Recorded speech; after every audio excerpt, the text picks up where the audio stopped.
ko gagawin sa asawa ko yan. Pagbabayarin ko yan.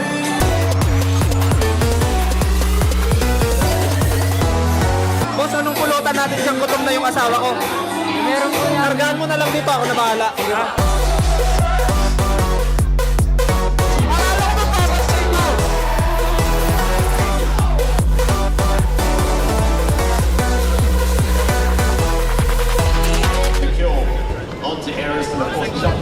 Nasaan sila? Para maaga ako makakauwi, idol. Dahan lang kasi sa alak, Boss King. Ito, takin na ang pinunta dito, alak eh. Ako ang pinunta ko rito para cashier. Ang sarap pag inom dito, pare. Sarap talaga. Sa totoo lang, napapagod lang yung tenga ko sa sa mga music eh. Kasi talagang medyo may edad na Ito tayo. problema, may isang sayang na spot. Ito nakita ko kasiraan nito.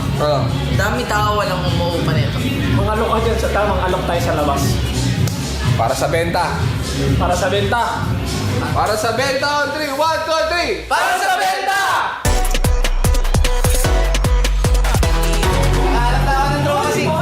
Boss, ano? Pagan? Parang galing abroad pa itong isa mong kaibigan, sir ah. Tinawag ko na! Tinawag ko na! Gusto lang namin paalam sa'yo, Master Trisha, na nagdala kami dito. Para marenta kasi nakita namin parang patay itong side na to eh.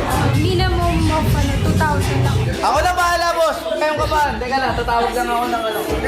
Okay guys! Nalalasing to eh. Ito na yung token na nabili nyo. Para Boss! Boss! Hati-hatihan nyo na lang. Tami na 2K yan, boss! VIP to! Tangina, boss! Tangina, boss! Sabi ko sa'yo, yayaman talaga tayo.